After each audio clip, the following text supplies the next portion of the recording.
Olá, companheiros, a todos aqueles que nesse momento se juntam a nós para a realização do estudo do Livro dos Espíritos, em especial os companheiros da Casa do Caminho.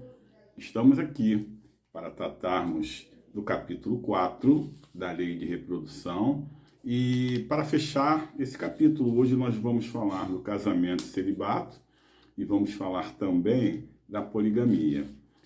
Antes já foi estudado a população do globo, a sucessão e aperfeiçoamento das raças, obstáculos à reprodução, e hoje nós vamos tratar, fechando o capítulo, o casamento e celibato e a poligamia. E nós vamos, desde já, falar um pouquinho do casamento, porque nós conhecemos a instituição, né?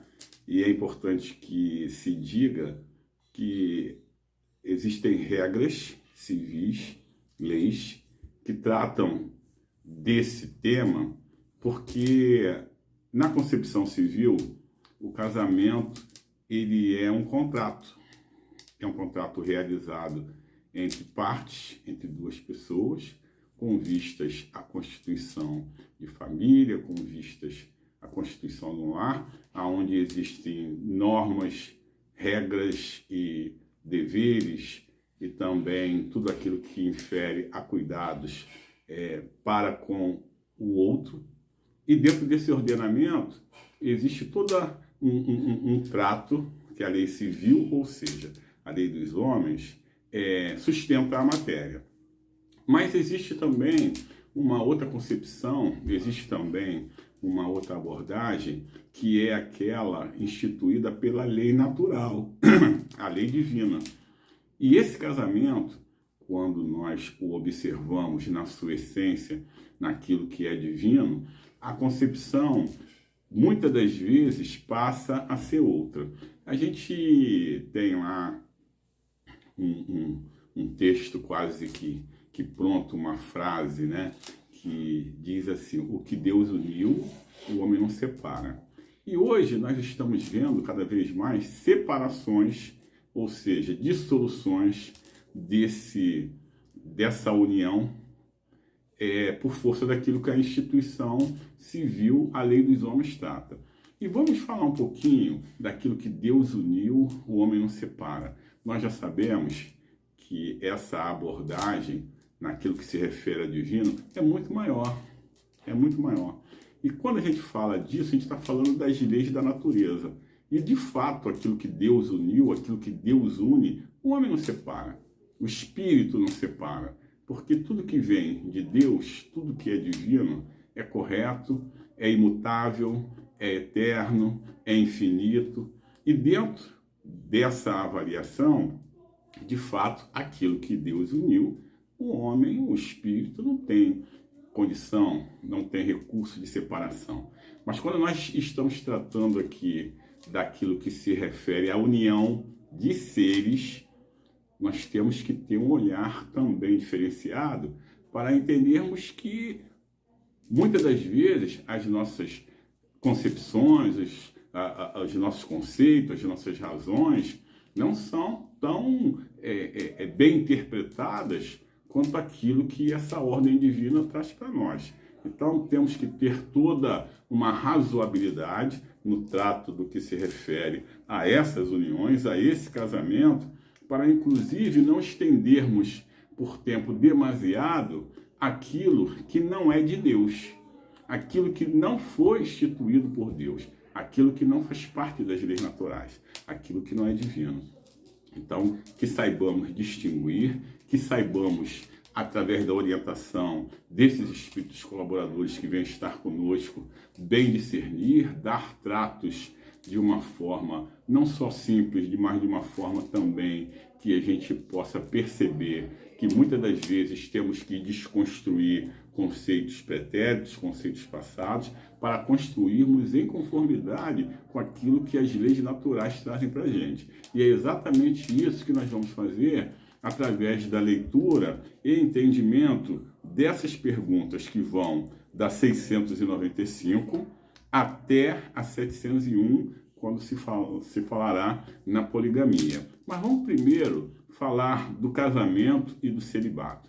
Casamento, união de seres, para formatar, para vivenciar, para em conjunto construir e trazer dentro de tudo isso que o casamento simboliza, outros companheiros para a carne, para o plano terrestre, a fim de darmos continuidade e perpetuação da espécie. Muito importante falar disso, porque muitas das vezes foge ao nosso entendimento a função precípua do casamento, que é o aprendizado de vivência, que é a fraternidade, que é a solidariedade, porque é através da célula máter do casamento que nós vamos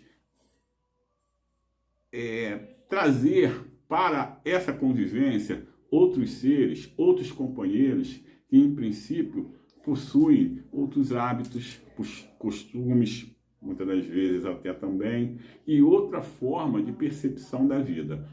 E quando nós falamos de fraternidade, solidariedade, nós estamos falando justamente nesse preparo que o lar, através e formatado pelo casamento, nos dá para que, a partir dos muros, a partir dessa formatação que as paredes do lar nos dá, exatamente para que nós saiamos, para que a gente vá também, através de uma vida de sociedade, conviver com outros.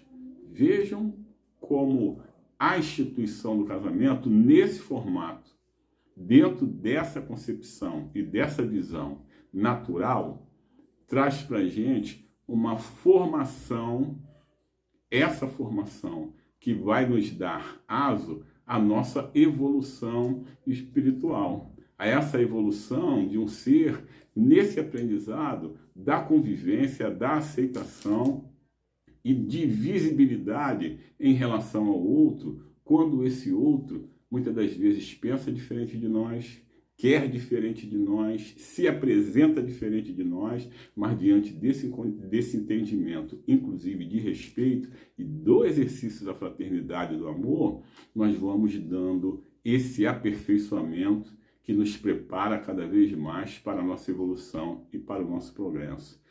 Tudo está formatado e tudo está delineado através dessas leis naturais para que nós possamos progredir. E o casamento é isso. Vamos lá à pergunta 695, quando Kardec pergunta à espiritualidade o seguinte: o casamento, isto é, a união permanente de dois seres, é contrária à lei da natureza? União permanente de dois seres é contrário à lei da natureza? E os espíritos são categóricos e afirmativos. É um progresso na marcha da humanidade.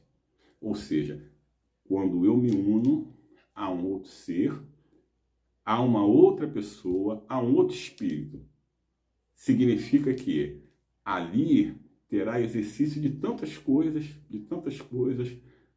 respeito, amizade, carinho, fraternidade, ingredientes do amor, né? Vejam que interessante, ingredientes do amor. E tudo isso é uma marcha evolutiva da humanidade. Como eu disse, é nesse formato, através desse ponto de partida de convívio e de formação familiar, é que nós vamos aprendendo a estender todo esse conceito e é ali, cada vez mais adiante, entender, aceitar o outro e nos propositar diante daquilo que as leis naturais regem. Então, quando ele fala que é um progresso na marcha da humanidade, é exatamente isso. Eu estou evoluindo, eu estou me aprimorando, eu estou aprendendo, inclusive, já foi iniciado, né? Mas eu estou dando continuidade exatamente a esse exercício social. Gregários, somos seres gregários. E exatamente através dessa agregação que nós estamos em marcha permanente de evolução nesse contexto espiritual e nesse contexto também da sociedade. Vamos em frente. Qual seria o efeito da abolição do casamento, ou seja, a extinção do casamento sobre a sociedade humana? Uma vez conquistado essa condição que o casamento nos dá, nos traz, nos mostra, qual seria o efeito de abolirmos o casamento? Ou seja, a partir de determinado momento, o casamento passa a não existir mais, eu passo, como ser autônomo que sou, a viver a minha vida e não tenho mais, não é uma obrigação não, mas eu não tenho mais nenhum compromisso, não só com a perpetuação da espécie, mas também com a formação, direcionamento de caráter, de uma postura individual de quem quer que seja, ou essa contribuição para com o outro. E qual seria o efeito de terminarmos com tudo isso?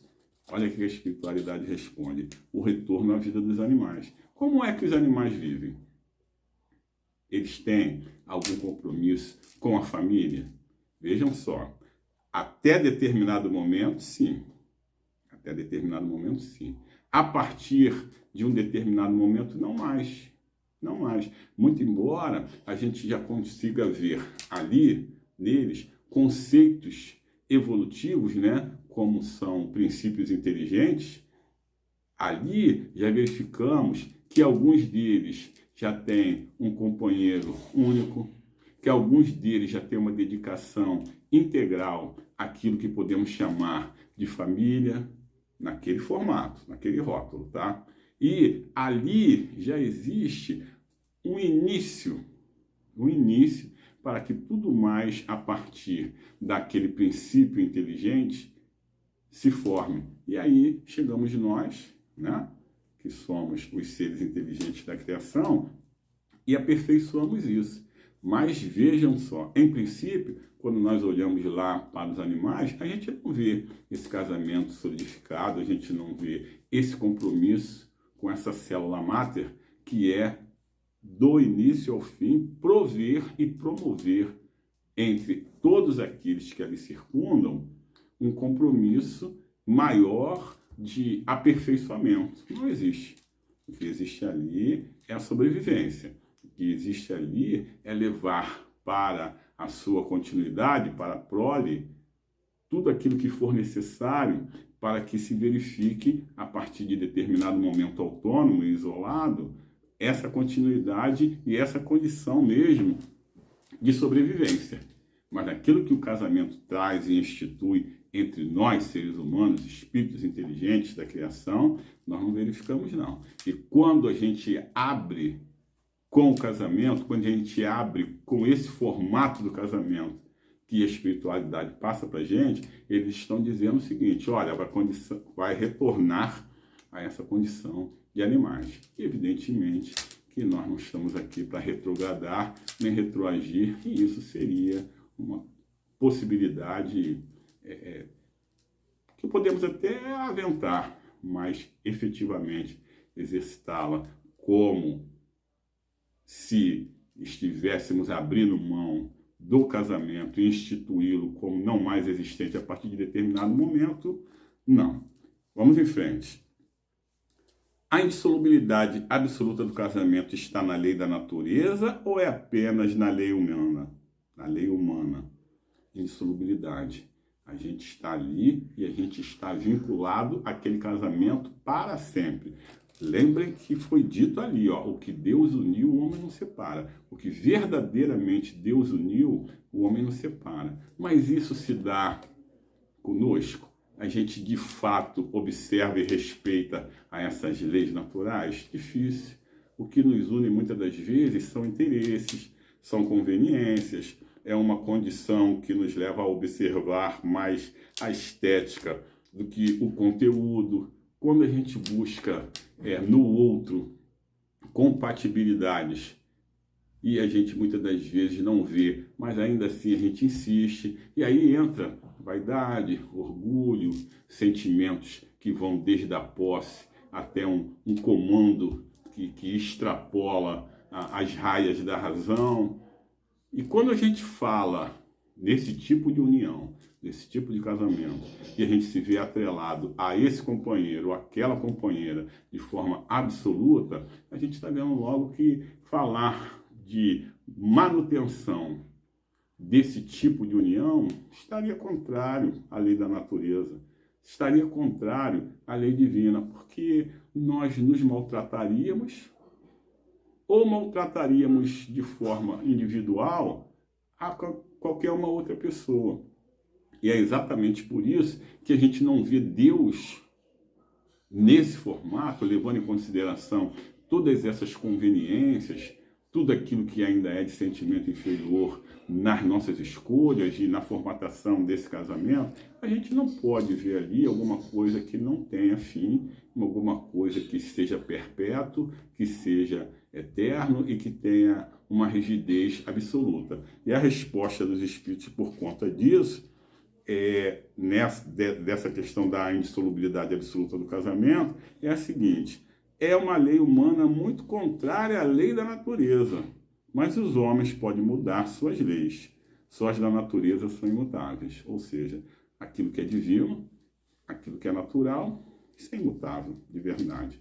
Mas naquilo que se refere à lei dos homens, e principalmente tendo em vista ao nosso momento, onde as nossas escolhas nem sempre são pautadas de uma forma consciente, de uma forma em que a gente não observe algumas dessas inferioridades, é evidente que as escolhas nem sempre são tão bem feitas quanto poderiam ser, né? E aí, muito interessante falar também que quando nós temos união e também a condição da escolha, de elegermos esse ou aquele companheiro, a gente também tem essa condição de escolha no que se refere ao não casamento. E quantos companheiros e companheiras conhecemos que optam pelo celibato? Optam mesmo em não casar, optam mesmo em não ter sua prole, não ter sua família. Mas vejam bem, é uma opção que é contrária à lei da natureza. É contrária à lei natural.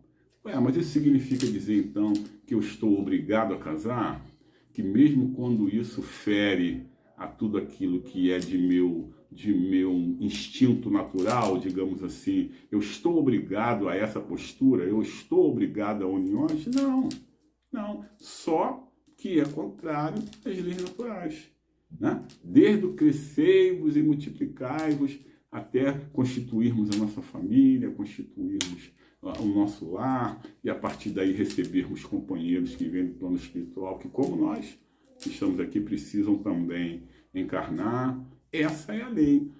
Mas se eu opto pelo celibato e essa opção não é uma opção egoísta, cerne da questão, não é uma opção egoísta, não há problema algum, porque normalmente os que assim agem, colocando o egoísmo de lado, esses se dedicam a uma causa maior.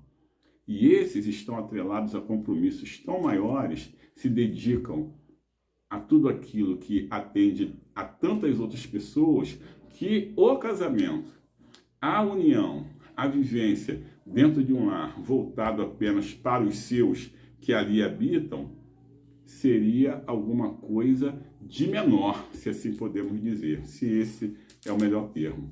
Porque companheiros que já passaram, muitas das vezes até pela nossa vida, mas que a história registra, e até a história recente registra companheiros como São Francisco e tantos outros, que optaram pelo não casamento. Mas vejam vocês o que essa opção significou para aqueles tantos outros companheiros que tiveram a dedicação desses que optaram por esse celibato. Optaram pelo não casamento. Porque são tantos aqueles a quem eles se dedicaram, se dedicam e continuam ainda no exercício das suas escolhas se dedicando, que prendê-los num formato, ainda que num formato natural, seria algo em que nós poderíamos dizer que seria menor, seria restritivo. E é por isso que esse celibato, quando ele não está distrito a nenhum tipo de egoísmo, ele tem uma causa maior, esse celibato é importante, muito embora seja contrário às leis naturais. Mas quando nós distanciamos dele aquilo que pode ser o egoísmo, aquilo que pode ser uma vaidade, quando nós assim entendemos de eu não vou casar para não ter problemas, eu não vou casar para não ter compromissos, eu não vou ter filhos porque isso seria um grande aborrecimento, porque eu não estou pronto para me dedicar a outra pessoa dentro daquilo que o título exige. Ou seja, eu não estou pronto para ser pai, eu não estou pronto para ser mãe, eu não estou pronto para ser marido, eu não estou pronto para ser esposa, porque isso me atrelaria a tantos compromissos que eu prefiro o isolamento. Eu prefiro estar só. É uma escolha? É o exercício do livre-arbítrio? Certamente. Certamente. Mas nós não estamos aqui para vivenciarmos esse formato, esse propósito, dessa forma, na medida em que os nossos compromissos, tanto quanto aqueles que tiveram conosco, nós temos que ter em relação àqueles que dependem de nós, inclusive da chegada aqui no plano espiritual. E essa dedicação de amparo, formação de caráter, instrução, cuidados, isso todos nós estamos prontos para realizar.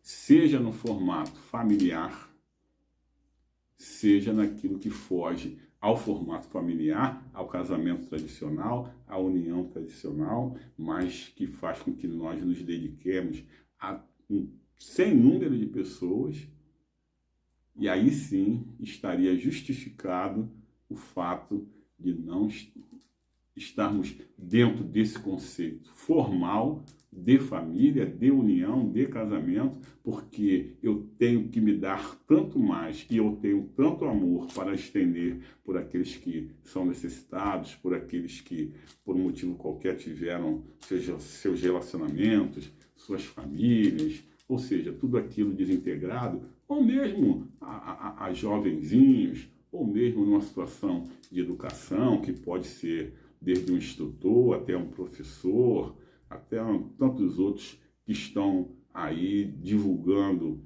aquilo que fazem de melhor através do seu conhecimento e através do aprendizado que adquiriram e que, a partir de determinado momento, as suas experiências espirituais, as suas vivências, fazem com que eles se sintam prontos para levar isso através de um ato generoso de extensão a tudo aquilo que é de necessidade do outro, que nós, nesse momento, inclusive a espiritualidade, passa para nós que, desprovido de um sentimento inferior, que pode ser o orgulho, a vaidade e algum tipo de isolamento em prol de si mesmo, esses companheiros estão em desconformidade com a lei. Se o sentimento, se a intenção for a melhor, vamos respeitar e vamos, inclusive, fazer com que esses companheiros, cada vez mais, abram forças para que possam desenvolver tudo aquilo que tem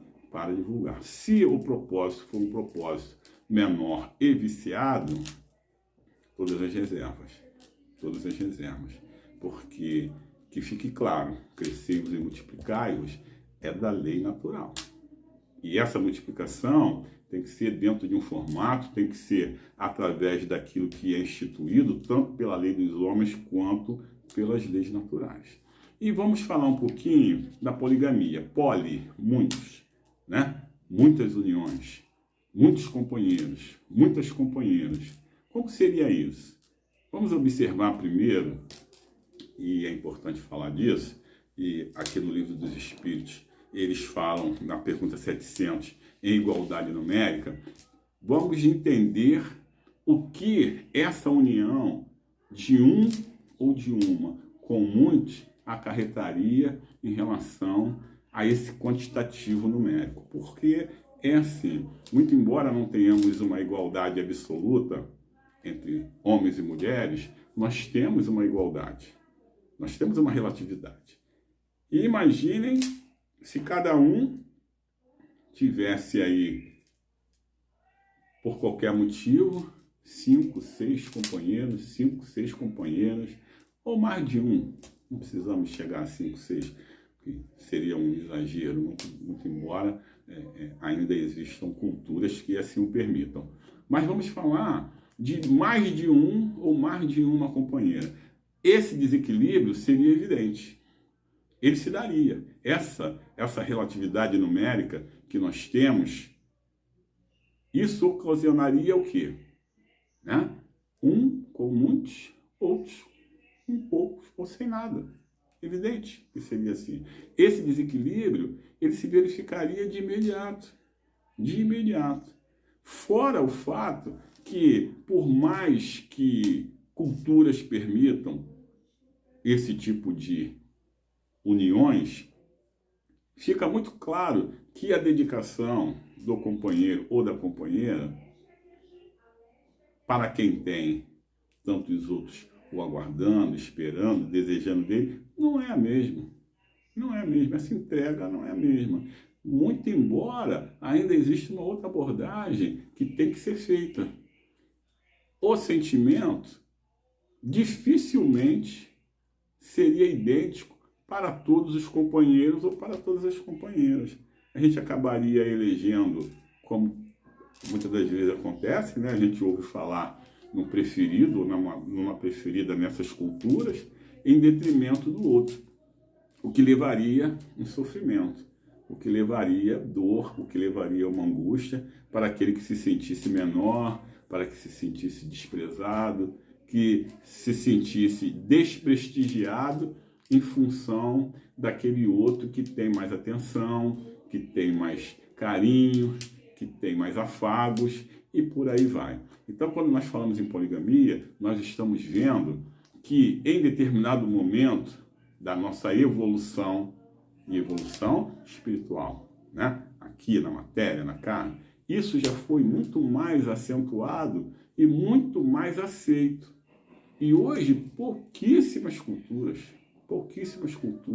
são aquelas que são adeptas ainda da poligamia, visto que, no que se refere ao exercício do amor, a gente está falando aí em privilégios, estamos falando em escolhas, e estamos falando também naquilo que faria com que sentimentos fossem desprezados e que acarretariam aflições. E a ideia não é essa. As uniões, elas devem ser respeitadas no seu formato original, aquilo que é natural, tendo em vista essa afeição que une os seres, que une os espíritos. Então, que fique claro, o que Deus uniu, o homem não separa. Que fique claro, as nossas escolhas ainda, através de sentimentos menores, faz com que a rigidez da condição de manutenção do casamento não seja levada em consideração.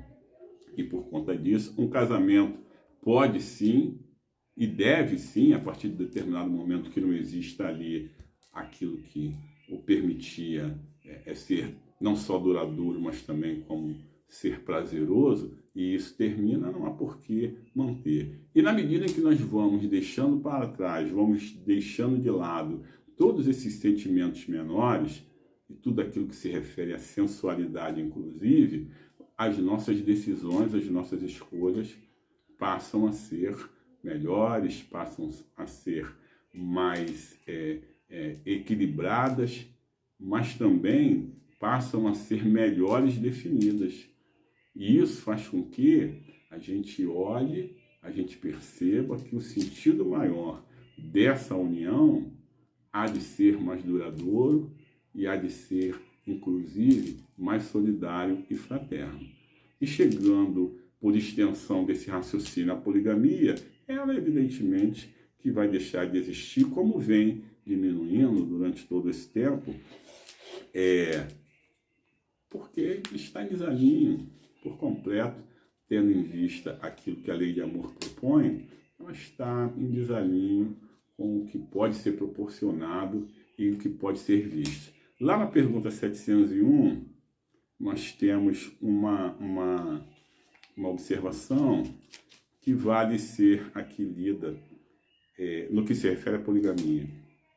Se a poligamia estivesse de acordo com a lei da natureza, ou seja, a lei natural, a lei divina, deveria poder tornar-se universal o que seria materialmente impossível em vista da igualdade numérica dos sexos, o que acabamos de dizer.